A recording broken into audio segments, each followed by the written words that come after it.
Добрый вечер, всем добро пожаловать на наш канал. Сегодня у нас в гостях Руслан Габасов, башкирский активист, один из лидеров башкирского национального движения за рубежом, основатель Башкирского национального политического центра и организации «Башкорт», лидер, представитель форума свободных народов пост-России. Добро пожаловать, Руслан, рады, что вы с нами. Спасибо большое, рад, что позвали. Руслан, приветствую вас также. Приветствуем, да, спасибо. И я сразу перейду к первому вопросу. Время не будем тратить ни наше, ни зрителей. Многие не знают, что Башкортостан после развала СССР провозгласил суверенитет. Как вы думаете, почему Башкортостан не пошел дальше и в итоге остался в составе России? Я рассуждал об этом, у меня книга вышла буквально, не так давно, я написал книгу. Дело в том, что я свое вообще участие в национальном башкирском движении начал с организации Кукбуре. Так переводится она «Небесный волк» с башкирского языка. Это организация башкирских националистов. Я сам башкирский националист, я этого не скрываю, всегда говорил об этом открыто.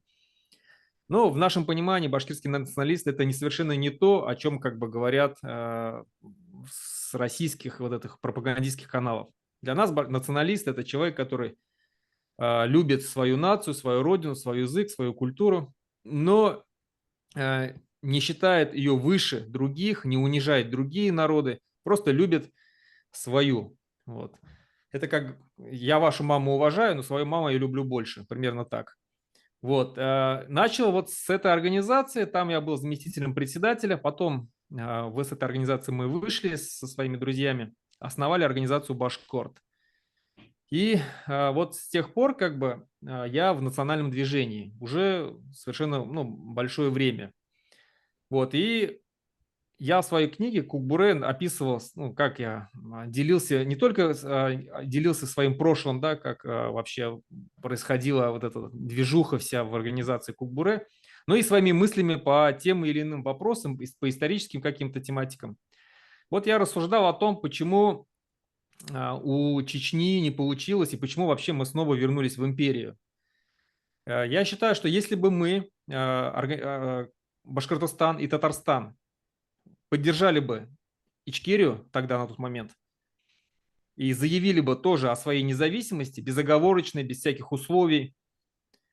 Я думаю, что у России, на тот момент она была очень слабая, она бы не смогла бы вести войну против трех крупных мусульманских республик, общая численность которых насчитывала бы около 10 миллионов.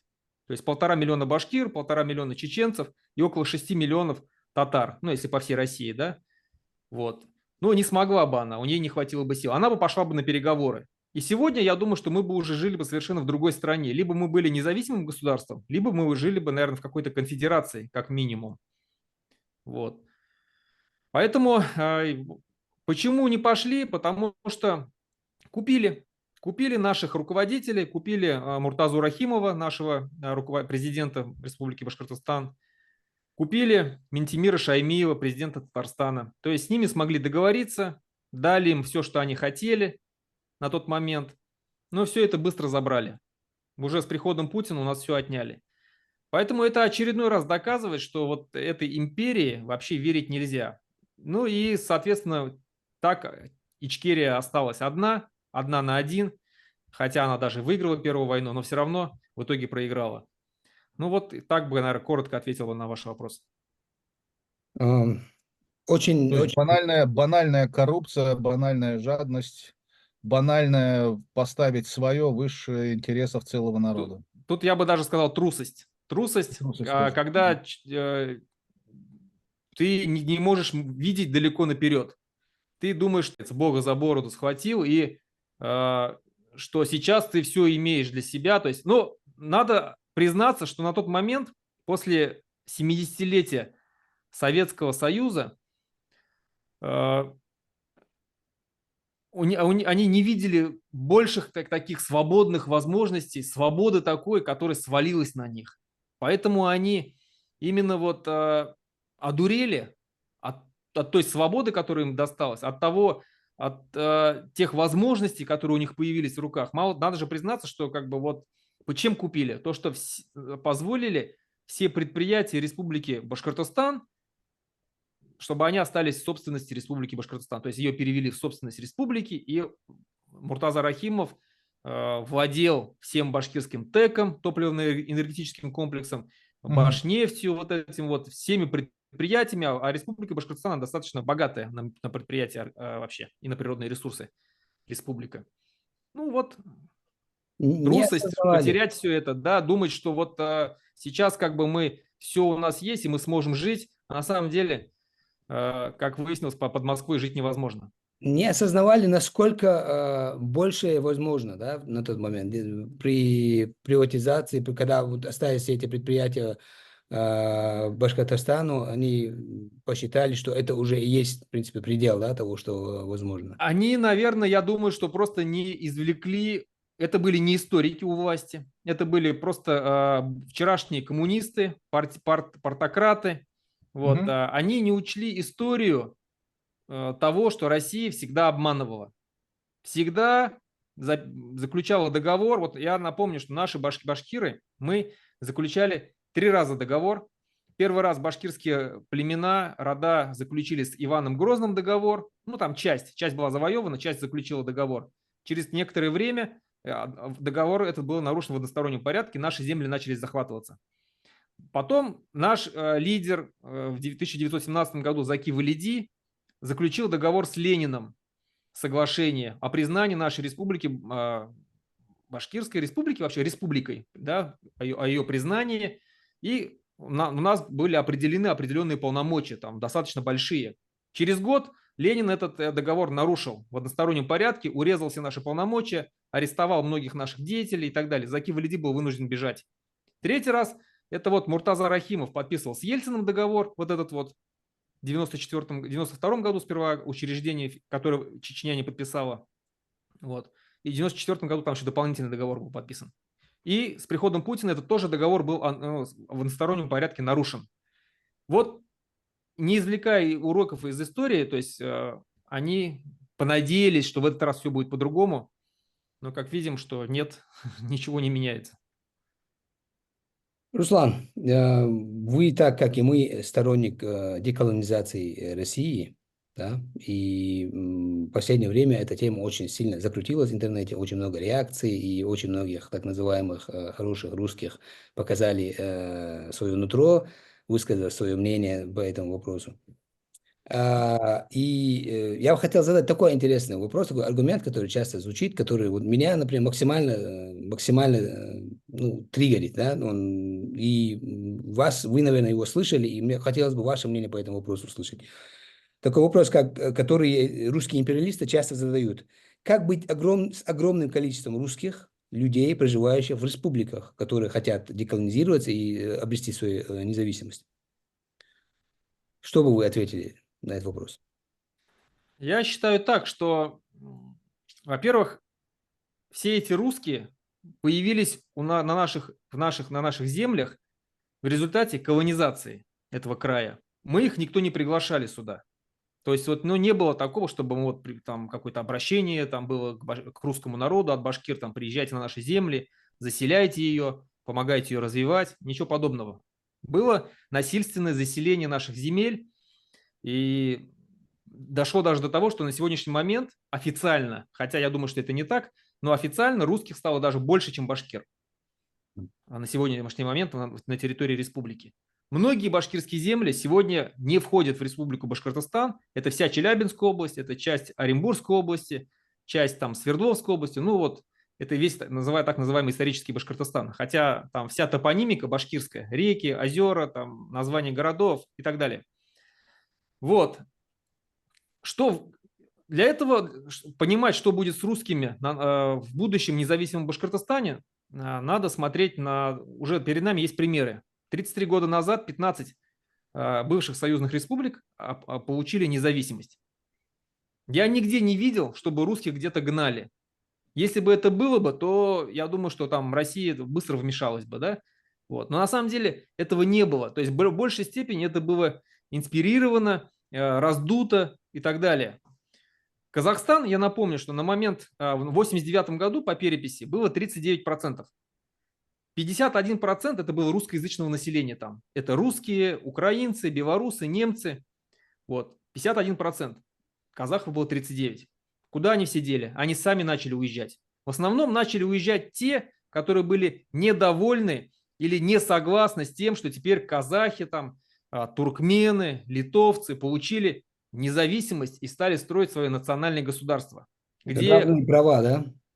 Да, где единственный государственный язык – это язык того народа коренного, вот, где теперь все образование на этом языке, вся юриспруденция там, и так далее, все услуги на этом языке. Вот те, кто не согласен был с этим, они уехали. И это вот по примеру Казахстана можно увидеть, что сегодня 70% жителей Республики Казахстан – это казахи. Очень сильно качнулся, да, вот маятник вот этот вот.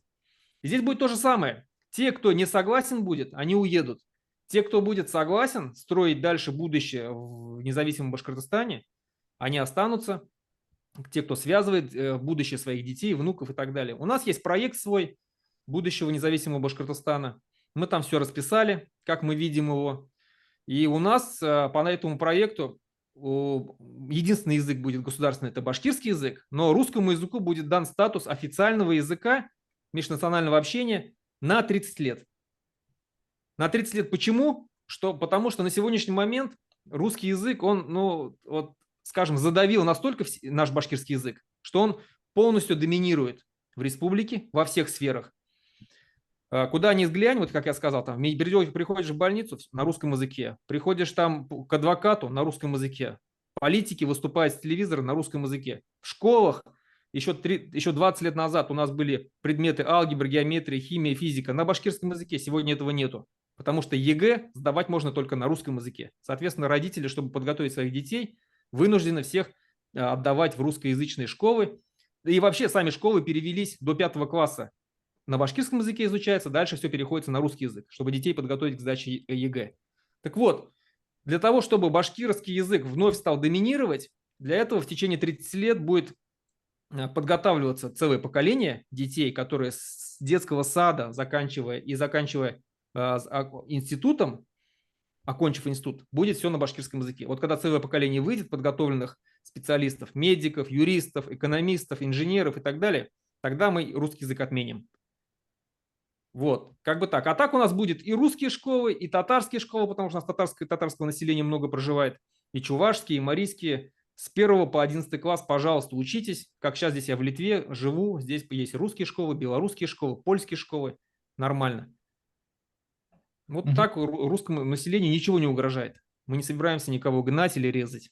Вот это важный вопрос, это, да, замечание, на которое, задавая этот вопрос, они намекают, что вот, а как вот их будут гнать? К нам, чеченцам, уже были тоже придуманы потом уже постмортум, да, были придуманы такие истории, что вот, оказывается, был геноцид, они даже называют русских, при Дудаеве, там, все такое, и Да. это вся история, риторика пошла уже после Первой войны, когда уже население готовилось к Второй войне. Уже был до начала войны в бюджет была внесена уже война в Чеченской Республике, то есть они уже заранее знали, что зайдут туда. И была такая риторика, что вот русских там обижали, геноцид и все такое, хотя мы... Даже об этой теме снято много материалов. У нас есть на канале, будет скоро тоже видео с канала «Книжной Амазонки», который этот вопрос со свидетелями разбирает. В общем, я к тому, что никаких гонений русскоязычных этнических групп или каких-либо других групп это не подразумевает. Это просто имеется в виду, что республика теперь будет, как вы сказали, на своем языке, на своей культуре. Национальная республика теперь будет. Национальная республика, да. Я бы здесь еще добавил бы такой момент. Есть фильм такой, Нельсон Мандела «Долгий путь к свободе». Там есть такой момент, когда власти, люди от президента Южноафриканской республики пришли к Нельсону Манделу договариваться, он еще тогда сидел в тюрьме, они его там вытащили, да, для разговора. И вот они говорят, как мы можем вам дать власть, вы же нас начнете как бы мстить нам. Вот он говорит, что да, я признаюсь, что я бы хотел мстить, но я не хочу свое население ввергать в тот ужас, в котором живете вы.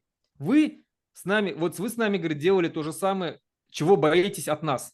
То есть, и вот поэтому вы нам и не даете власть, потому что вы боитесь, вот вы жестокие сами по себе люди, и вы с нами делали то же самое, чего боитесь, что мы будем делать по отношению к вам. Мы не будем этого делать, мы не будем мстить, потому что иначе мы свое население вергнем вот эту бесконечную войну, бесконечный хаос. Нам это не надо. Вот он мудро поступил. Я считаю, что это очень как бы, ну, хороший пример, что мы не такие, мы не такие жестокие, как русские, которые на сегодняшний момент угнетают наши народы. Нам это не надо. Есть хорошая иллюстрация, дополнение к тому, что вы сейчас сказали, об этой же персоне исторически, очень важной. По-моему, в ресторане он сидел, то ли обедал, завтракал с кем-то, то ли с семьей, с друзьями. Ну, в общем, свидетели этой сцены были. И подозвал официанта и заказал в соседний столик угостить человека едой. Какое-то блюдо он ему заказал. И когда тот принял это молча, посмотрел, так как-то паник. В общем, все поняли, что что-то тут не так. В общем, потом выяснилось, что вот это был охранщик, который был к нему достаточно жестоким в тюрьме. И вместо того, чтобы отомстить, он его угостил едой. Я Да-да, не знаю, это я красивая помню. история или нет, но, по-моему, источник утверждал, что это правдивая история. Надо перепроверить, Да, кстати. я тоже читал это об этой истории. Это вот иллюстрация к тому, что вы говорите. Он, даже если хотел отомстить, он понимал, что на его плечах, за его спиной не его личные амбиции, а судьба целого народа. И здесь надо Да, в да, первую очередь надо думать мудро об этом. поступать здесь. Да. Артур, твой вопрос? Да, у меня есть вопрос. Руслан, смотрите, давайте смоделируем даже не ситуацию, а скорее, а, ладно, пусть будет ситуация, хотя слово ситуация слишком мелкое для такого масштаба. Смоделируем ситуацию, когда Башкирия и башкиры получают возможность на законных правах, без крови, без всего, с соблюдением всех международных законов, правил и так далее, получают возможность провести референдум и принять решение путем народного голосования выйти из состава России или дальше развиваться вместе с ней.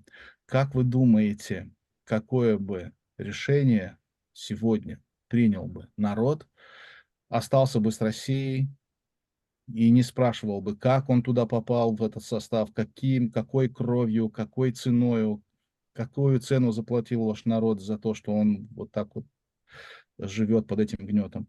Или бы все-таки выбрал бы идти как независимое государство, выбрал бы свои свободы со всеми рисками экономическими, политическими и так далее, потому что есть институты, которые точно нужно будет очень сильно улучшать, а есть, которые нужно будет строить совершенно с нуля и заново. Это сложный процесс, и это очень тяжелый путь нужно будет пройти тем, кто возьмет на себя эту ответственность. Это поколение будет жить тяжело, потому что любое государство строить с нуля мега сложно. Вот как вы думаете, рискнет народ, захочет свободы или все-таки останется с Россией? Я почему спрашиваю? Потому что прецеденты есть. Допустим, есть на Северном Кавказе регионы, которые не захотели свободы, хотя казалось бы, и изъявили желание остаться в составе России, потому что якобы без России мы не проживем. Такая была риторика, даже они ее как-то аргументировали, вот у нас ничего нет, ни заводов, ни фабрик, ни экономики, ни производства, а нет, потому что Россия так и делает специально, чтобы все жили на дотациях и сидели на финансовой игле, и чтобы ни один из регионов не был полностью самодостаточным. Вот у вас, как вы считаете, есть у вас данные о настроении, об этом общенародном вайбе, простите за современный сленг, независимость или все-таки побоятся и останутся? Хороший вопрос. Вот это про то, что вы говорите, да, то, что люди, когда говорят, что вот мы не сможем, боязнь, вот это называется выученная беспомощность. И она прививается действительно веками уже, когда якобы русский – это старший брат, который нас всему научил, все нам дал, а мы вот благодаря ему там что как-то более-менее живем. На самом деле, конечно же, Я вообще сторонник, точнее противник любых референдумов, потому что мы не входили, никакие референдумы мы не проводили. Ну, допустим, татары вообще захватили, там вырезали все его население практически, да, и о каком референдуме там вообще была речь. И почему мы должны проводить референдумы? Для того, чтобы выйти из этого состава, этой империи. Это первое. Во-вторых, мы эти референдумы, если честно, уже проводили. В 90-х годах в Республике Башкортостан были такие референдумы, как и в Татарстане, и большинство высказалось за суверенитет. А, Вот, если уж на то пошло. И в-третьих, вообще, если как бы вот кто больше всего заикается о референдумах, это вот хорошие русские, которые хотят прям вот, которые вроде бы как признают право нации на самоопределение, на построение своих собственных государств, но говорит, вот, ну, сперва проведите референдум, чтобы все было честно, вот, население, и намекают, как бы, да, что если как бы население выскажется против, то вы останетесь. Но вот как, допустим, бурятам проводить такой референдум? Их всего 30%. Они же не виноваты, что за много веков туда понаехало столько русских, что их осталось 30% всего. И любой референдум там провален будет, потому что никто из русских не хочет оказаться там, чтобы Бурятия была независимым государством. Это понятно. Вот. Поэтому я противник каких-либо референдумов. Но даже если все-таки как бы там даже международное сообщество скажет, вот пока референдум не проведете, никакой не будет признания, там в ООН не вступите и так далее, то я здесь, скажем, покажу на опыт Украины.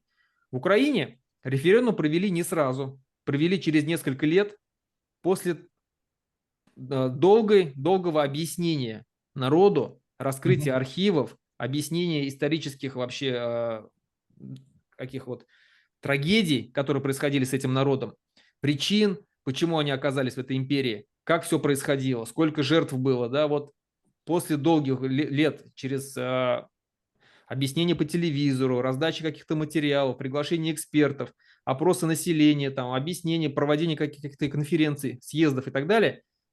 Только потом они провели референдум, после которого они приняли решение о независимости. Вот я тоже считаю, что в течение там 3-5 лет я бы попросил бы, точнее потребовал бы, да, чтобы нам дали время свободно объяснять населению, что такое независимость, чем она хороша для населения.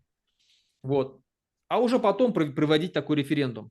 И у нас есть прекрасные примеры, еще раз говорю, тех 15 независимых республик, которые сегодня живут, у которых многие выходили, не имея ничего. Та же самая Литва, которая практически не имеет, кроме песка, она не имеет никаких природных ресурсов. Она выходила, и точно так же московские депутаты кричали, что вы сдохнете от голода, вы никому не нужны будете, приползете на коленях обратно. Однако они выстроили экономику, и сейчас достаточно успешно развивающая страна, в том числе и Эстония, так и Латвия. Да и вообще любая страна, как бы она ни жила, никто из них не хочет обратно в империю. да, никто не Тот же хочет, это самый правда, да. Таджикистан, Да, там, факт, да, никто не как бы он хочет. плохо не жил, никто не хочет. Согласен. Свобода дороже всего. Вот.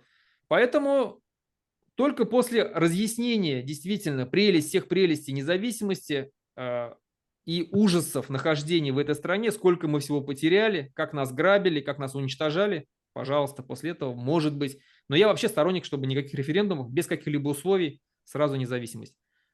Вот. Я надеюсь, что ответил. Да, вы ответили все четко и понятно. Отлично. Хорошо, тогда вопрос такой. Башкирия получает свою независимость. Все, это независимое государство по полной программе, как и все, равное среди равных.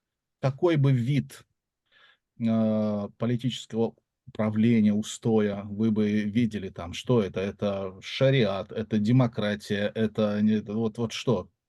Что это для вас? Это какое-то исламское государство на примере Турции, да, там, где вроде как и современно, но вроде как и ислам. Вы какое бы предпочли?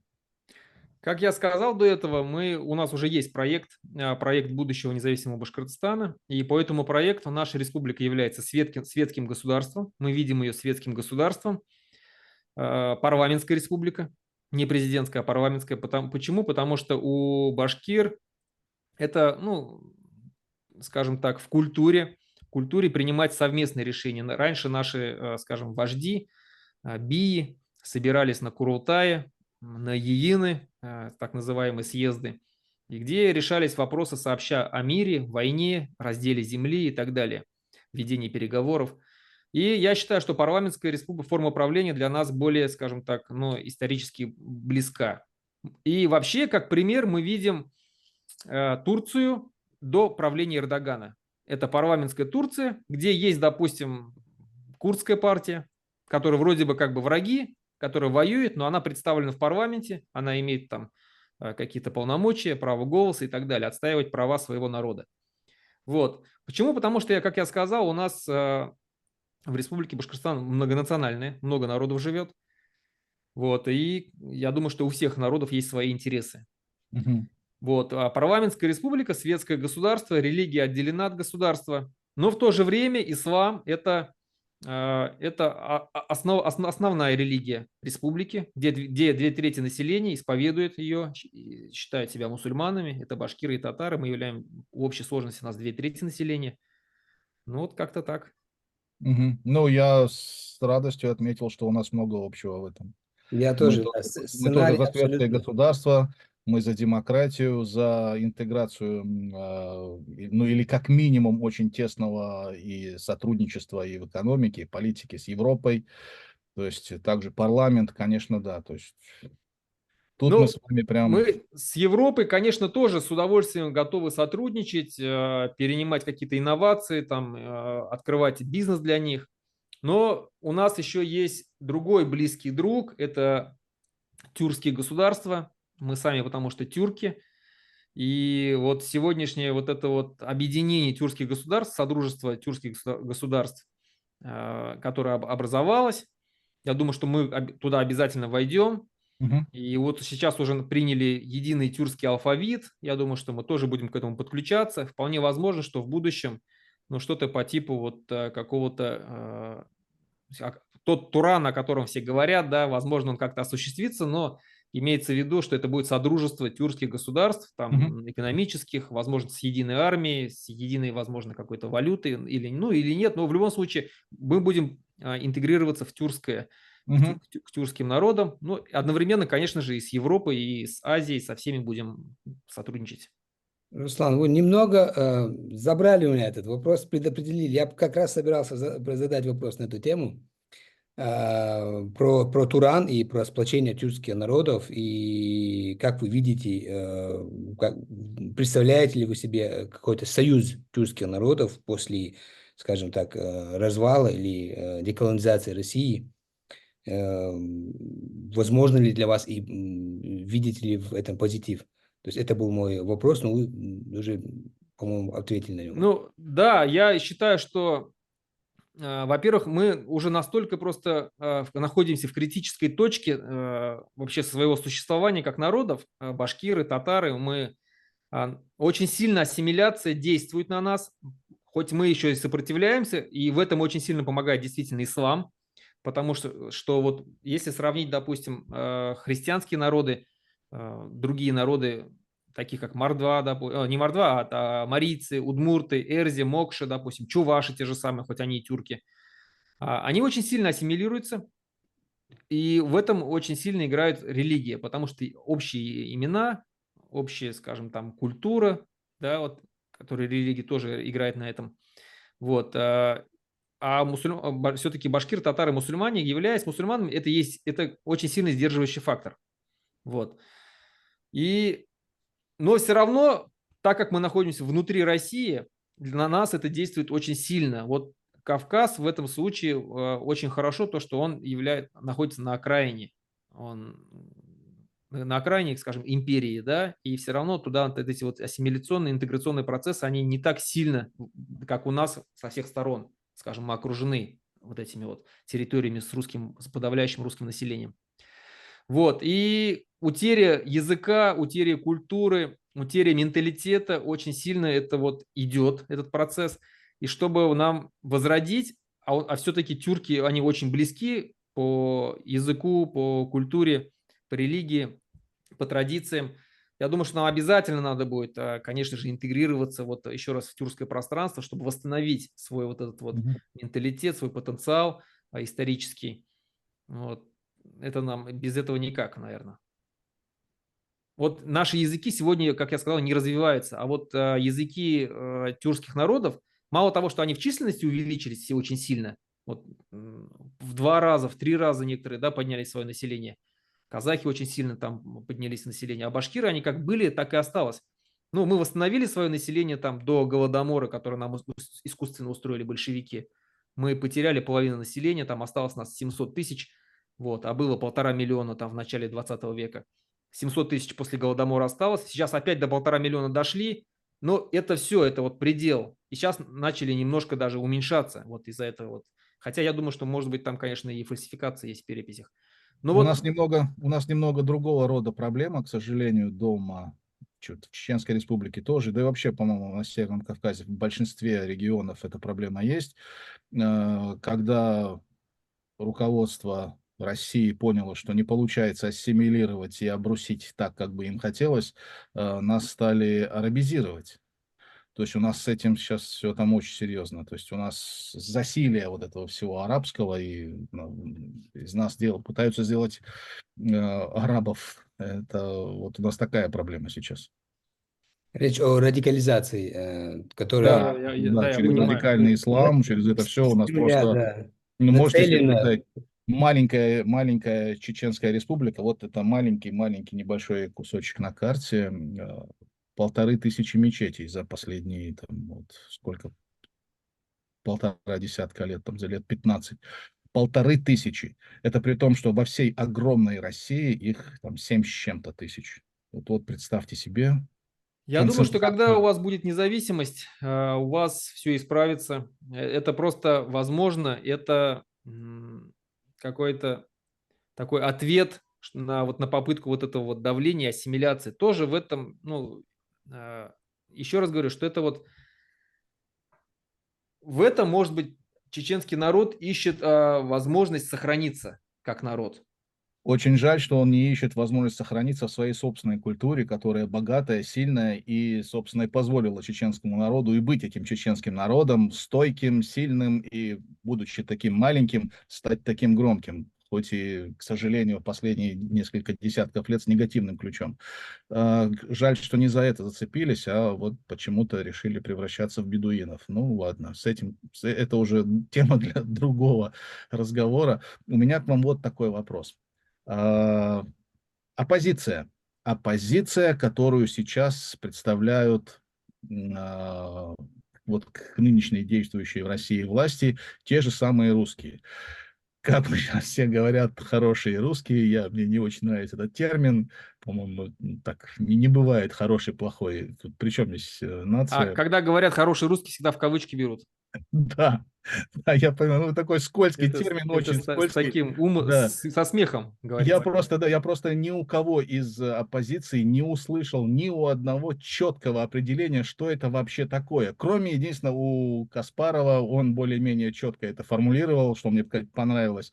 Он сказал, да, мне для определения хорошего русского нужны всего 3 пункта. Это власть, пусть скажет, не запинаясь, власть нелегитимна, Крым украинский и Путин там преступник. Все, больше мне ничего не надо. Собственно, ну, хотя бы хоть какое-то определение, оно мне понравилось в том плане, что единственный человек, который четко определил, что такое хороший русский. Вот, окей, вот эта оппозиция, которая сейчас есть, с кем бы из них вы могли бы сотрудничать, и вот хоть кто-то из этих персонажей вам вообще симпатичен, как политик, как, может быть, человек, с которым можно было бы контактировать, общаться и делать общее дело для общего блага. Хоть кто-то есть? Ну, вообще, конечно, там публика такая, она разношерстная, их ее очень много различной, и многие высказывания у всех разные. Но вообще я их в большинстве своем называю московские псевдолибералы. Почему Ага, московские? Потому что они все из Москвы практически, и мало кто из смешно. них из регионов, и мало кто вообще представляет, как живут в регионах. Но М, они очень любят говорить за всю Россию, в том числе и за чеченцев, в том числе и за башкир, и за татар, и за удмуртов, и за марийцев, за бурятов. И вот приезжают там в какой-то Европарламент, там в ООН и начинают говорить за всех за нас. Хотя мы таких полномочий им не давали. Почему псевдолибералы? Потому что настоящий либерал, он за права и свободы всех всех и всего. В том числе за право нации на самоопределение, но выступая против наших независимости, против нашего права на самоопределение, это уже не либерал, это уже псевдолиберал. Вот.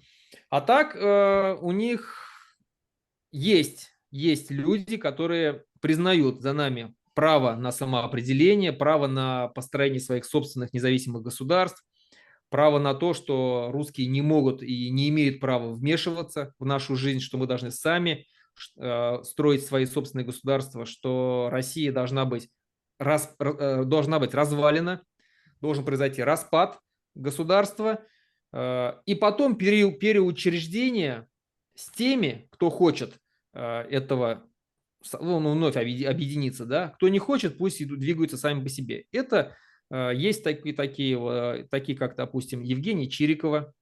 Это об этом говорит, допустим, Борис Акунин, писатель. Об этом говорит, допустим, вот недавно экономист, так, сейчас забыл. Ну, в общем, есть люди, которые так Экономист, говорят. по-моему, Игорь Эйдман, Игорь Яковенко об этом говорит. Вот. Очень, многие поддерживают распад России на самом деле, потому что они считают, что это единственное правильное, что может быть с этой страной. Она является империей, и она живет за счет эксплуатации наших национальных республик, наших земель, колоний, которых она завоевала. И я лично, мое мнение, я считаю, что для русских им нужно свое собственное государство, русское государство. Пока у них не будет своего собственного русского государства, они будут считать всю Россию своим домом. Как когда-то они считали Советский Союз своим домом. Да. Всем. И даже песня такая была. Мой дом не адрес и не улица, мой адрес Советский Союз, да, мой адрес. Вот. И когда Союз распался, им было куда ехать. Они поехали все в Россию. Вот. Хотя их там не гнали, но они все, кто, еще раз говорю, как я вначале говорил, что кого не устраивало, что появилось новое национальное государство, узбеков, допустим, да, или эстонцев, или грузин, они уехали в Россию. Вот. И здесь то же самое, когда процесс распада неминуемо произойдет, и когда он начнет происходить, нужно, чтобы русским было куда ехать. Тем, кто не хочет оставаться в национальных республиках. Поэтому у русских должно быть свое собственное русское государство, где они как хотят, пусть так и строят его, там со своей культурой, со своими русскими маршами, там с императора они выберут там или еще царя, там не знаю, как хотят, пусть так и живут. Вот. И это признают многие русские оппозиционеры сегодня, российские оппозиционеры. Поэтому есть с кем разговаривать. Да, я считаю, и таких деятелей с каждым разом становится все больше и больше. Все больше и больше. Леонид Гозман вот недавно заявил тоже о том, что Россия должна распасться. Еще 2,5 года назад мы, когда начали первые качать вот это вот, мы не первые, конечно, чеченцы первые начали, имеется в виду, вот когда началась широкомасштабная война против Украины, да, мы подняли вопрос уже о независимости Башкортостана, хотя раньше мы об этом никогда не говорили, да, даже находясь в оппозиции, там, будучи националистами, мы открыто об этом нигде никогда не говорили. Вот. На нас смотрели как на каких-то фриков, на ненормальных, типа, вот, ну что ты говоришь такое, какая независимость, разве это возможно? Свои сперва смотрели, потом свои начали поддерживать все больше и больше, больше и больше, и сейчас вот эта идея, она владела массами, допустим, в Республике Башкортостан очень сильно. Это вот как, возвращаясь к вопросу, референдум, как было бы, я считаю, что уже сейчас эта идея плотно сидит о независимости в башкирах и в татарах. Вот. Но мало того, что она владела массами коренного населения, она начала овладевать уже и массами вот российских оппозиционеров. Уже многие стали менять свою точку зрения. Люди, которые иноземцев, вот про которого я говорил, да, экономист иноземцев, Владислав Иноземцев. Еще в 2022 году, когда проходил форум свободных государств пост-России в Брюсселе, он там выступал как человек, который был противником распада. Прошло 2 года, и он сейчас выступает, говорит, что я за распад. Думаете, понял или подстроился? Ну, возможно, подстроился, возможно, но умные люди сегодня все понимают, что Россия обречена. Я вот недавно свое видео выпустил, сегодня выпустил видео, где как раз об этом и говорю, что почему белое движение проиграло в 1917 году? Потому что они выступали за единую и неделимую Россию. Они хватались и цеплялись за умершее государство. Российская империя уже все отжила свое, она была обречена. И вот эта первая февральская буржуазная революция, она прошла именно же не большевиками, она там вот этими демократическими силами, либеральными силами была проведена. Вот, временное правительство и так далее. Но они пытались сохранить, и к тому времени уже у многих национальных движений выросло национальное самосознание. Многие стали объявлять свои республики, свои армии появились. Вот Горская республика была, да, мы помним. Башкирская республика у нас была. И многие-многие. А белое движение не хотело вот этого. Она хотела сохранить эту империю. А большевики, они поняли, как можно выиграть.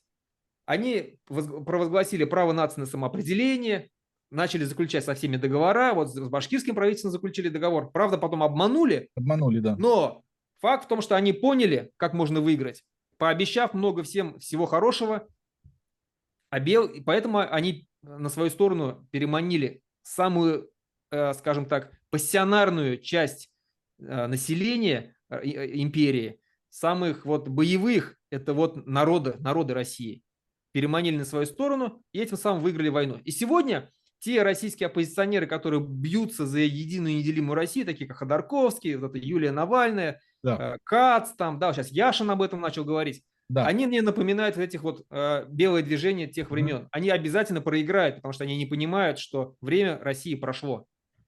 Я просто наблюдал за ними, приглядывался, так, с кем можно было бы общаться, сотрудничать, просто где-то делиться опытом, информацией, просто вообще, в принципе, вести диалог, разговаривать.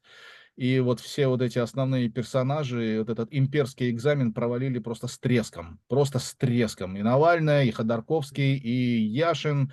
Глаза у них моргали медленнее, чем их провал летел с такой скоростью. Это Я бы просто... еще здесь добавил бы, что вообще люди вообще будут договариваться с теми, кто будет иметь власть на местах.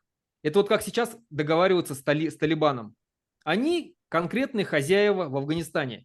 Как бы их ни признавали там какими-то террористическими государствами, там, движениями и так далее, по крайней мере, с ними начали считаться, их начали приглашать, с ними начали разговаривать. Почему? Потому что они реально контролируют власть на своей территории.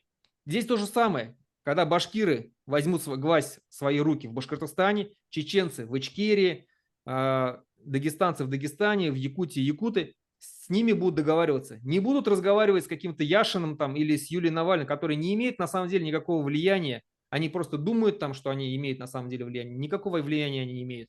Я когда до, Согласен, я когда не до этого имею. сказал про экономиста, он понял или все-таки подстроился, я вот хотел как раз к такой мысли, что я не просто чтобы лукавить и поиздеваться, а к тому, что мы же не можем знать.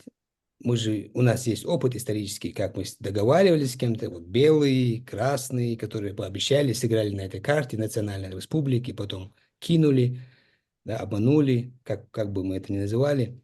Точно так же сейчас нам надо понимать, что договариваться нам ни с Яшинами, ни с Навальными, ни с Ходорковскими. Нам Запад будет решать. Запад будет. Они как раз-таки, эти Навальные, Ходорковские, Яшины, работают на Запад, создавая такое впечатление, предлагая себя как альтернативу тому правительству, которое придет после путинского правительства. Мгм. И Мгм. тут нам надо понимать, что нам не надо договариваться, нам надо договариваться с теми, с кем пытаются Яшин и Ходорковский договариваться. То есть это будет там или весь Запад, или европейские какие-то государства ведущие, которые помогут развалить Россию, или это Америка будет. То есть там мы будем договариваться, там будем наши договора заключать, и они будут решать. Это не к нашему счастью, не Яшиным и не Навальным решать. Вот к этой мысли я хотел сказать. Артур, у тебя есть еще вопросы? Вопроса нет, и так вот просто возник вот сейчас самая основная тема, которая сложилась вот на фоне того, что разрешили применять оружие на территории России уже. Вы, наверное, все слышали, как Путин вот буквально может быть, сегодня, вчера, не знаю, когда это, ну, прям свежий-свежий, опять начал угрожать ядерным оружием всему миру, и трясти ура ракетами и так далее. И вроде как на этот раз основные игроки на мировом политическом пространстве не сильно-то и ведутся на все эти дела. И я хочу понять, может быть, вы мне поможете, раскусили его, что это блеф, или просто устали бояться и, да, господи, если что, мы тебе ответим. Вот как это? Это же на самом деле дело-то очень серьезное. Я думаю, что там, ну, я не то что думаю, я знаю, что там на Западе дураков нету. Там достаточно умные люди, достаточно прагматичные люди. Они прекрасно понимают, что если ты пойдешь на какие-то договоренности с этим Путиным, если ты ему уступишь или дашь заднюю, да, как говорится, то он будет дальше прогибать. Мы же помним, перед тем, как началась война, что Путин заявил НАТО. Да, он выставил целый там ультиматум, да, целый список там требований, что он там хочет. Мгм. И Запад не пошел на это. Вот, Ну, коллективный Запад. террористы так обычно и делают, они Да, составляют список требований. Да. вот. И здесь то же самое, они прекрасно понимают. Вот это яркий показатель того, когда вот нам недавно Яшин заявил о том, что вот, я боюсь, что распад России, если произойдет, я боюсь, что вот это произойдет, будет десятки там маленьких государств, которые будут между собой воевать, там оружие ядерное распространяться будет и так далее. Вот Да. эти гипотетические страхи о том, что мы там будем всем друг с другом воевать, вообще не основаны ни на чем. Но мы прекрасно видим, что прямо сейчас вот эта огромная империя кровавая угрожает ядерным оружием, реально прямо вот сейчас вот Именно, угрожает, да. ведет войну прямо сейчас, уничтожает там сотни тысяч населения, и нам рассказывает о том, что мы можем там что-то как-то там, Ну, да, гипотетически может быть страхи вот еще эти хуже, вот, да. То есть да, что нам мы, вменяют какие-то виртуальные, какие-то, может быть, страхи и какие-то, а сами да. уже это делают, и ни в одном глазу, главное, ни слова об этом. Да, и Молодцы, да. поэтому я думаю, что Запад, конечно же, не пойдет ни на какие, наверное, договоренности с Путиным. Мало того, я думаю, что они... Но я думаю, что, скорее всего, у меня ну, почему-то такая вероятность есть, что Путину все-таки ударит ядерным оружием. Мгм. Вот. Но это будет его последний конец. Ну, Вот. конечно, это То есть понятно, да. это же вот... Почему оно оружие сдерживания? Потому что пока ты им не ударил, ты как-то еще можешь вести переговоры. Как только ты его вытащил, то есть это как козырная карта, да, вытащил, показал, все. То есть тут уже твою карту будут бить. И, соответственно, на удар будет отвечено ударом. Насколько серьезные силы ядерные есть у России, мы прекрасно помним, вот как недавно у них там Сармат взорвался там, да, прям в шахте.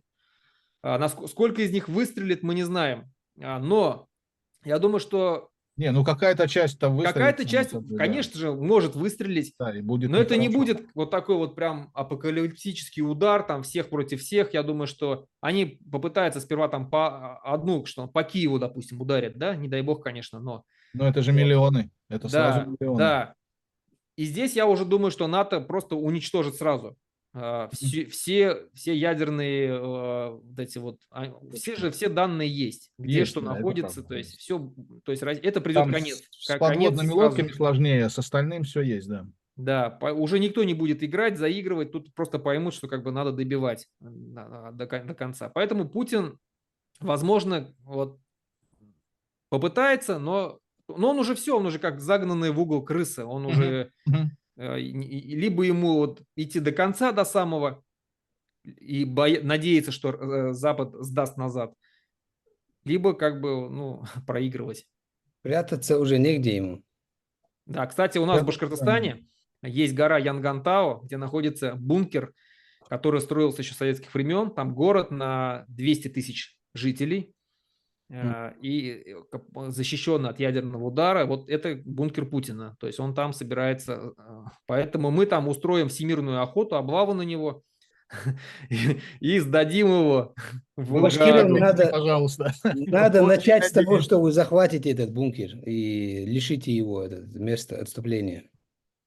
Да-да-да. Потом сделаем музей, покажем всему миру, как он там, Да. что он там сделал из него. Будем надеяться, что этого не случится, потому что любой ядерный конфликт, и неважно там сколько ракет на старте взорвется или вообще не сможет функционировать, какая-то часть их полетит, какая-то часть достигнет цели, это все равно многомиллионные жертвы.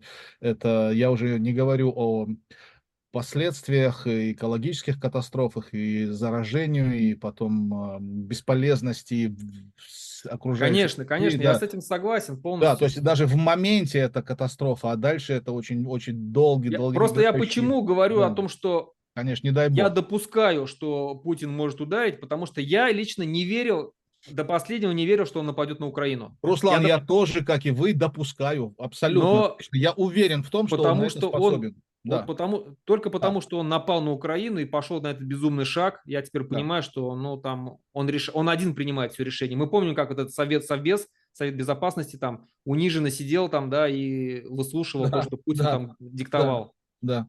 Мямлили, запинались. Да, Да. да, поэтому Я принимает решение Путин. поэтому и спросил, что меня этот вопрос беспокоит. И так же, как и вы, я абсолютно уверен, что Путин на это способен. В принципе, он как политик, как лидер России уже третий десяток лет состоялся, напившись именно чеченской крови, он с нее начал. И, собственно, как вот такой вот политический вампир, благодаря этой крови так долго живет и сидит. Потому что когда он пообещал всей России валить и убивать нас даже в сортирах и везде, где только может нас найти. Это очень понравилось русским. Они рукоплескали, они наконец-то пришел этот, того, Мгм. кого мы ждали. Сейчас он этим а, нехорошим чеченцам покажет. Это мы все помним, это все было при нас еще. То есть мы являемся современниками этих событий. Поэтому я уверен в том, что он способен, как и вы. Я также думаю, он может на это пойти. Я Может. хотел бы немного позитивной нотки добавить. Я все-таки думаю, что это блеф, и человек имеет детей, нажил себе состояние, план. Не думаю, что он на это пойдет, и не думаю, что так легко ему самому это решить. В общем, и так, и сяк может быть. Мы просто, Мгм. я говорю свое мнение, что мне кажется, все-таки это блеф, и никогда он на это не пойдет.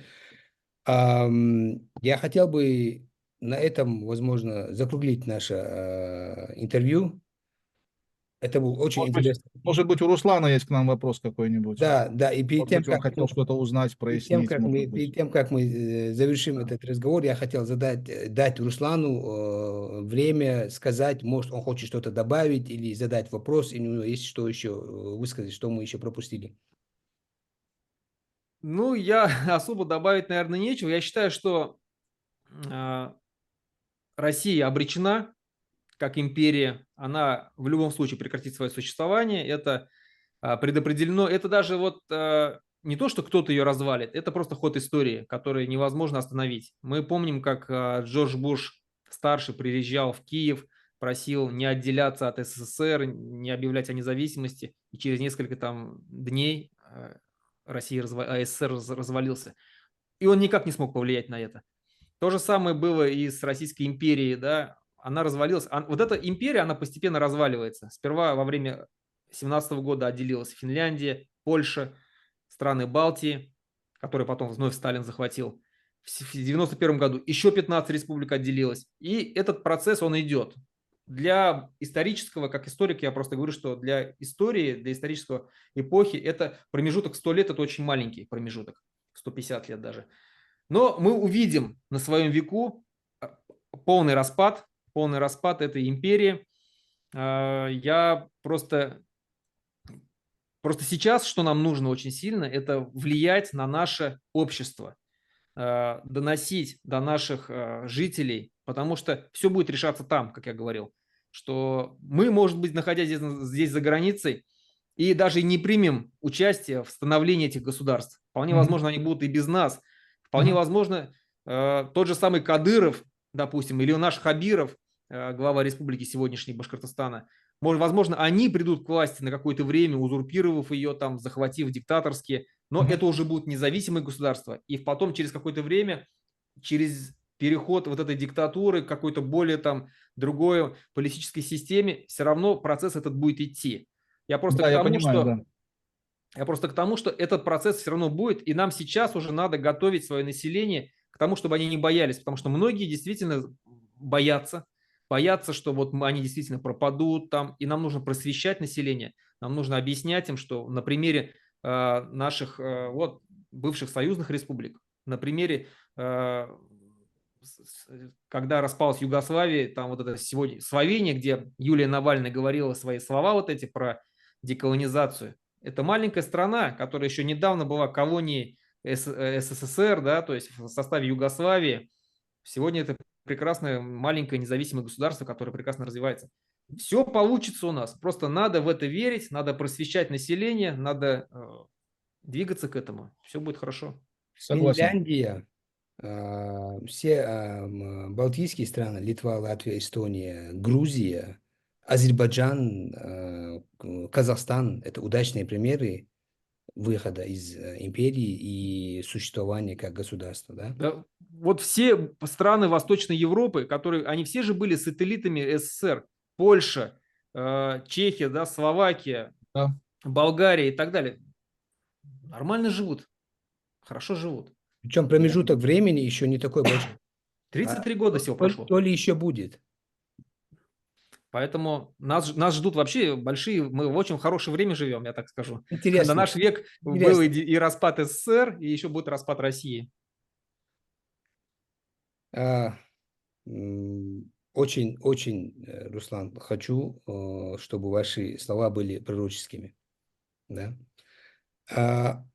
На этом я бы хотел поблагодарить Руслана за его время, поблагодарить Артура, поблагодарить вас всех за то, что слушали нас. Участвуйте в комментариях, активно пишите ваше мнение. Спасибо, что нас слушали. Марша Ойла, как говорят чеченцы. Оставайтесь свободными. Спасибо вам. Спасибо, Руслан, что рад пригласили. знакомству. Все, давайте общаться, будем на связи. Спасибо. Будем на связи. Спасибо. Да.